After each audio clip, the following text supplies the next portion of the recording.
Salut à tous, je me présente, je m'appelle Alexandre, je fais des vidéos un peu partout en Haute-Savoie si jamais tu me connais pas. Et aujourd'hui en fait on va faire la partie 2 de la review que j'avais fait sur le DJI Avata 2. J'avais fait une première review sur la pénétration dans un lieu boisé. Donc en fait je vous fais la review là maintenant comme ça. Tout bêtement parce que mon matériel quand je suis parti en montagne n'a pas voulu fonctionner comme je voulais. Mon micro, je sais pas, il y a eu un problème avec le micro, ça volait pas. Les deux micros ils marchaient pas avec le téléphone, je sais pas ce qui s'est passé. Donc je vous la fais maintenant, je vais mettre le masque comme si j'étais en condition. C'est plus facile pour moi de revisualiser comme ça la vidéo. Et en fonction de ça, je vous dirai la portée, les avantages et désavantages. Reste jusqu'à la fin de la vidéo, il y a une petite surprise. Avec le DJI Avata 2, j'ai fait un crash. Un joli crash. Je t'avouerai qu'il était joli. Là où je suis allé, il y a eu beaucoup de vent. Et justement, on va faire le comparatif entre le Avata 1 et Avata 2. Il y en a un, les gars, qui se comporte mieux que l'autre. Puis voilà, on va voir ça de suite ensemble. Allez, c'est parti, je m'équipe. Je suis équipé du Google 3. Donc, au décollage, là, c'est très smooth. Je continuerai toujours à le dire. C'est incroyable. Donc là, on peut commencer déjà à voir qu'il fait des tangages, en fait. Gauche-droite, gauche-droite. Ouais, alors, c'est toujours pareil, hein, au niveau de la sensation de vol. T'as l'impression de voler avec une plume en fait.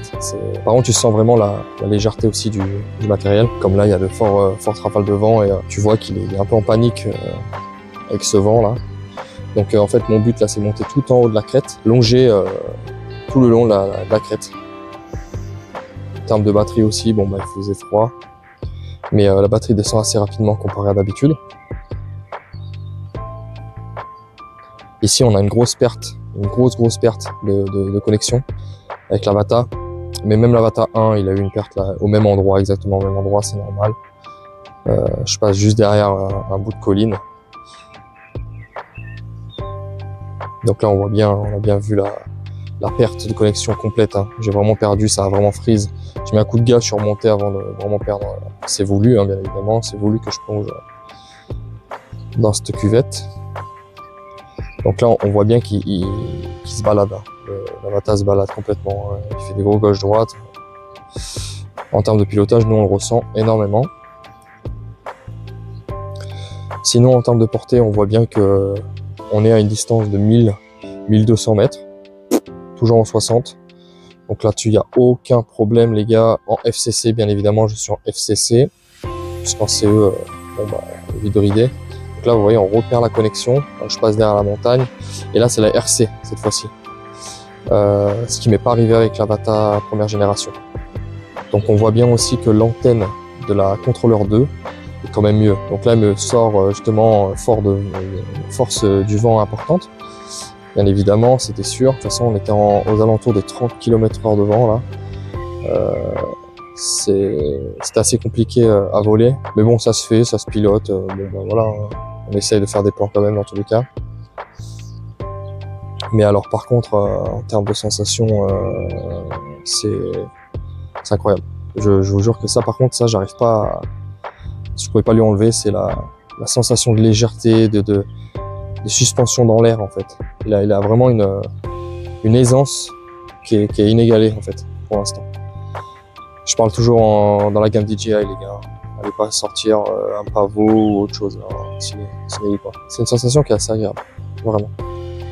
Donc là, je suis vraiment, je contrôle pas le vent, hein. Vraiment là, il prend cher, hein. Il prend vraiment cher l'Avata là.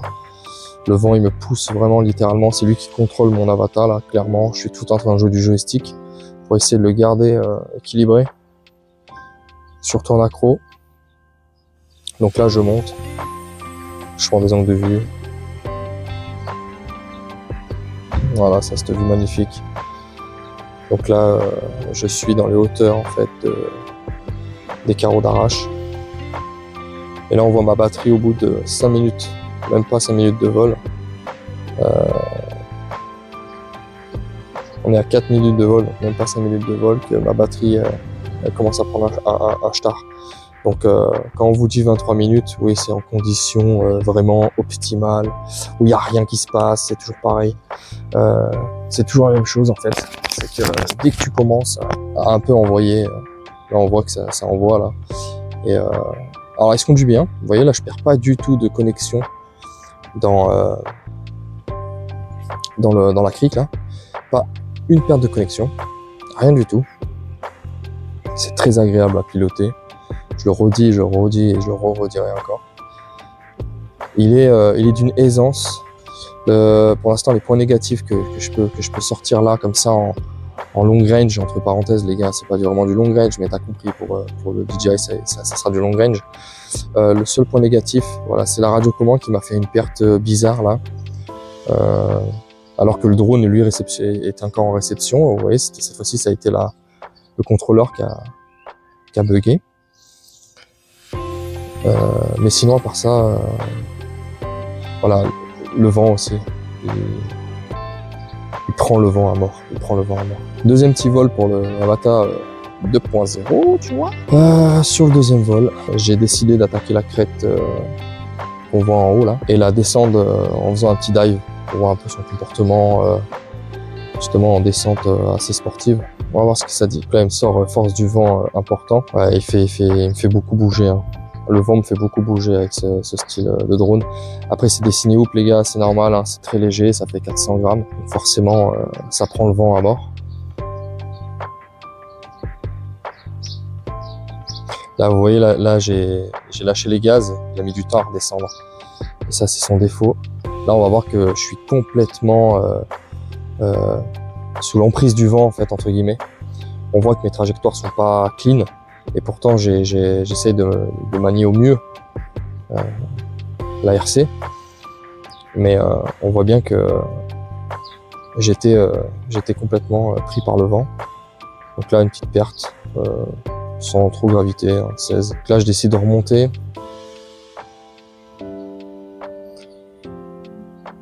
Pour essayer de me retaper encore cette descente, pour voir si c'est moi qui ai mal pris ma trajectoire ou si c'est vraiment le vent qui m'a bien poussé. Donc là, je décide de la refaire. En faisant bien évidemment attention aux lignes. Allez, on est reparti. Ouais, non, je suis complètement pris par le vent en fait. C'est incroyable. Comme là, vous voyez, hop là, vous voyez là, c'est bon, c'est passé, mais bien sûr que ça passe parce qu'on ajuste toujours le joystick, mais on voit que il va pas à l'endroit exact comme moi je l'ai demandé, comme j'ai décidé de l'envoyer en fait. Donc il est vraiment porté par le vent. Et c'est cette portance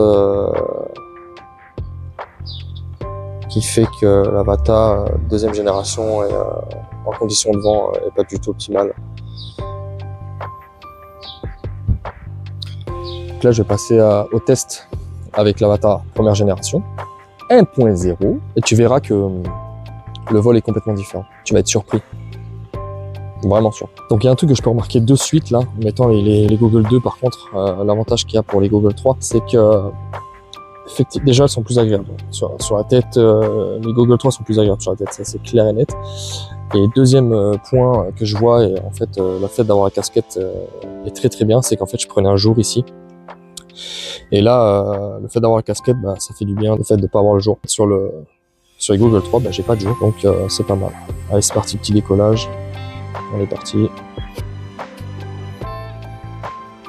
Je passe en mode manuel et c'est parti. Donc là, je démarre avec des batteries qui sont déjà à 90%. Là, je décide de faire exactement le même chemin qu'avec l'Avata première génération. Deuxième génération, pardon, excusez-moi. Donc là, on voit quand même qu'il y a du vent. Et pour l'instant, aucun message qui me dit vent important ou quoi que ce soit. Et on voit en fait qu'il est quand même beaucoup plus précis sur son déplacement. Comme quoi, pourtant, vous voyez, il est moins large. Et au final, il a moins d'empattement et pourtant, il se comporte mieux. Là, vous voyez très bien, là, ça se voit bien, là, qu'il est moins pris par le vent en fait. Largement moins pris par le vent. Et pourtant, il n'y a pas un décalage énorme en termes de grammage. Hein. Il n'y a pas énorme. Hein. Donc là, la séquence qui est voulue de descendre dans la crevasse. Hop. Comme ça, petite perte. Voilà. Et là, on monte. Donc, on a perdu la connexion exactement au même endroit pour les deux. Ok. Donc là, on va être honnête, si je n'avais pas les antennes Flip G2 Les Google 3 sont largement mieux. Ça me fend le cœur de dire ça, parce que c'est vrai que les antennes Integra, c'est pas ce que je préfère. Mais bon, ça me fend le cœur de le dire, mais en termes de portée, eh ben, les Integra, elles sont super bien. Voilà, je vous l'ai dit les gars, ouais. En réalité, il n'y a pas forcément besoin de les changer. Par contre, il y a besoin d'avoir une meilleure précision sur le déplacement de la tête. Par exemple, les Flip G2, on va dire que en termes de réception, on peut faire un cercle avec. Vous voyez, je peux partir derrière ma tête, machin, sans trop de problème. Que le Avata, deuxième génération, alors à ce que j'ai compris, c'est que l'antenne est à l'arrière de l'Avata. Donc c'est peut-être ça qui cause le problème.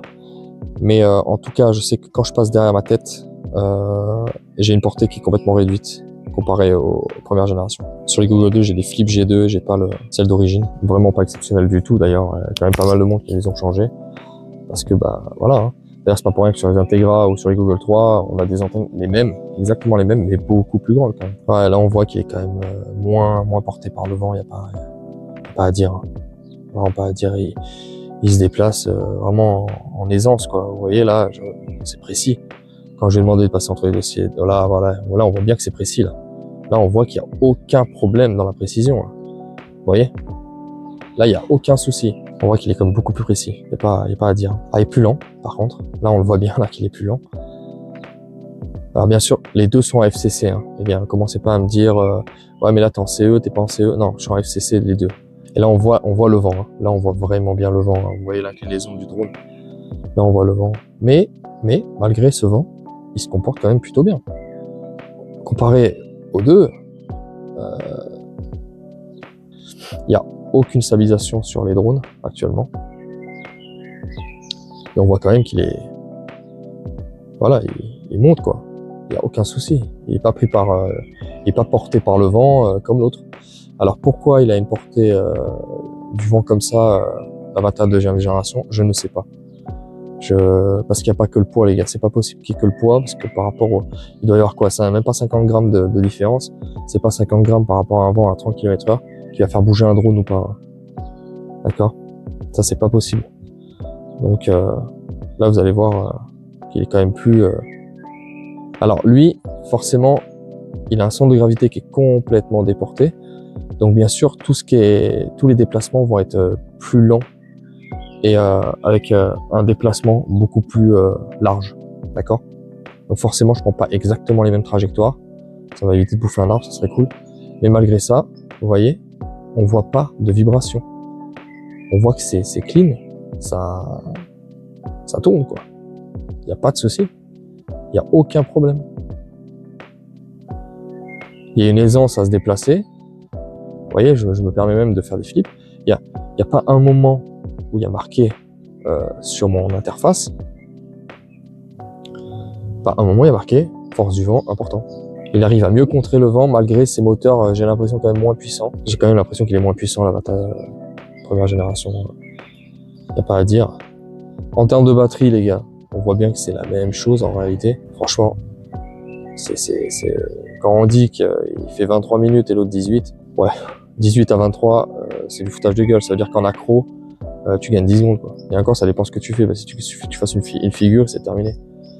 Donc, en fait, pour moi, les deux batteries se valent. Il y en a pas une meilleure que l'autre, pour l'instant. En termes d'autonomie, c'est équivaut. C'est exactement pareil. On va dire qu'il faut pas acheter l'Avata 2 en se disant, ah ouais, mais la meilleure autonomie, quand même, c'est mieux. Non, c'est faux. C'est complètement faux. Ne vous dites surtout pas ça. C'est faux, archi faux. Les deux se valent. En termes d'autonomie, je suis désolé, les deux se valent. À moins que tu sois un pilote où tu restes sur place. Ouais, ok, bon, bah, si tu restes sur place, effectivement, tu vas peut-être faire tes 23 minutes, et encore, je suis même pas sûr. Mais pour moi, les deux se valent, largement. Largement. Parce que là, on va arriver à peu près à 4 minutes de tout à l'heure. Tout à l'heure, l'Avata seconde génération, il était à 39% de batterie. Que là, on est quasiment à 4 minutes et on est à 63% de batterie. Donc en réalité, si je fais une comparaison, je devrais aller plus loin avec celui-là. Tu vois? Donc c'est pour ça que je te dis que les batteries pour moi, c'est faux, c'est pareil. C'est la même chose. Elles sont juste mieux pensées. Ça, je peux pas l'enlever, elle est mieux pensée. Parce que du coup, la batterie du 2, je pense qu'en conditions d'hiver, tu seras mieux. Elles refroidiront moins vite. Donc là, je vais tenter la même chose que sur le 1, mais bon, cette façon stabilisée, bien sûr. D'accord? Parce que c'est la première fois que je le faisais, j'avais pas envie de péter le drone dès le départ. Et en fait, je m'aperçois qu'en fait, il y va d'une aisance incroyable, en fait. Il y a zéro problème. Même l'inclinaison, là, tu vois qu'il y a de l'inclinaison, là. Hop, ça passe partout. Non, ça répond même plutôt bien. Tu vois, je suis à 5 minutes, 53% de batterie. Malgré que je suis quand même monté en haut sur la crête, hein, faut pas l'oublier. Faut pas dire qu'il a plus d'autonomie le 2 que le 1. C'est les mêmes autonomies, les gars. La même chose. Puis là, je décide de diver. Mais franchement, en dive, les gars, il va bien aussi, hein, l'Avatar. Alors oui, il faut remettre les gaz un peu plus avant, hein, avant de s'exposer au sol. Mais sinon, il est à l'aise, hein. Il est à l'aise grave. On va passer au débrief de l'Avatar 1 et 2. Bon, on peut voir clairement que en termes de distance, c'est équivaut. Il n'y a pas de souci en portée, là t'as pas de souci. À part la RC là, qui m'a fait un petit truc bizarre. Alors ça c'est archi connu, de toute façon dans tous les cas, on l'avait déjà dit, on le savait. Ceux qui connaissent les anciennes générations de RC, l'antenne déployable, il n'y a pas mieux. Voilà, pour l'instant, je suis désolé, mais l'intégrer à l'intérieur. Après, je peux comprendre aussi DJI qui a mis son antenne à l'intérieur parce que t'as pas d'intérêt à faire ce que nous on fait. C'est pas fait pour faire du long range. Donc en fait, la RC suffit largement à 90% de la population qui va l'utiliser. Maintenant, le jour où ils vont passer en RC2 et si c'est possible d'être compatible, alors là, je l'espère. Il y a beaucoup de gens qui passeront sur la RC2, j'en suis presque sûr, par rapport à son antenne, qui est quand même mieux amplifiée, c'est quand même mieux. Sinon, à part ça, on voit bien que ce soit l'Avatar première génération ou deuxième génération, les deux se comportent super bien. Petit avantage, par contre, pour le coup, quand il y a du vent, au 1. Il n'y a pas photo, le 1, il se comporte 100 fois mieux. Donc, je sais pas pourquoi il est vachement porté par le vent. L'Avatar 2, ça je n'ai aucune idée du pourquoi du comment, mais en tout cas c'est bien dommage, c'est ce qui m'a fait que j'ai fait un crash. Et là voici mon crash, voilà. Alors qu'est-ce qui s'est passé sur ce crash là? Eh ben tout bêtement, il n'y a rien eu de ouf. Donc bien sûr j'ai cassé le IMU. Qu'est-ce qui s'est passé réellement? Comme on l'a bien vu là. Donc pour l'instant, je suis pour parler avec DJI pour qu'il me fasse réparer. Ouais, c'est en fait, si vous voulez, au moment de lâcher les gaz, après c'est mon style de pilotage, c'est-à-dire que j'anticipe la descente. Donc là, j'avais anticipé la descente, je sais à peu près comment y retomber. Et le fait d'avoir eu le vent, en fait, il est pas retombé au bon moment. Je vous montrerai la gueule de l'Avatar actuellement. Il a rien, il est juste pété à un endroit très précis, qui fait que ça a pété. Je pense calibration en fait gyroscopique de l'Avatar. Je sais pas vraiment ce qu'il a. Je m'en fous en vrai. Amusez-vous pas à faire des trucs de fou quand il y a du vent. Je vous le dis, hein, il n'y avait pas beaucoup non plus. Il était important le vent, mais c'est pas non plus une tempête, ok? Il y avait 30 km/h de vent à tout péter. Mais ça a suffi pour me faire dégager le drone, ça c'est clair et net. En termes de vidéo, c'est pareil. Pour moi, alors il a plus de contraste le 1 et les noirs sont vite saturés en fait. C'est voilà, il est moins bon dans les ISO, ça c'est clair et net. Donc ça on le voit beaucoup en termes de qualité. Sinon, j'ai pas l'impression non plus qu'on est sur une génération de malades non plus. Donc pour en revenir un peu à ce que je voulais dire, c'est que le Avatar 1, si tu l'as, garde-le. Sincèrement, il est mieux dans pas mal de choses. Maintenant, si tu préfères avoir un 2 pour la maniabilité, alors là, c'est une autre histoire.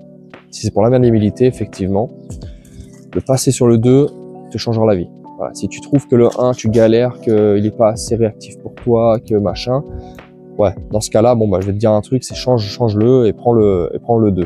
Maintenant, si tu veux prendre le 2 parce que c'est le 2, ça sert à rien. Voilà, honnêtement, ça sert à rien.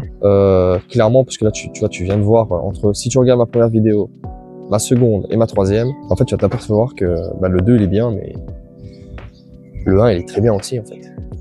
Tu vois, au final, je pensais que j'allais vachement utiliser le 2, et en fait, en réalité, je suis pas certain Je vais utiliser plus le 2 que le 1. En fait. Donc voilà les gars, j'espère que ma vidéo t'aura plu.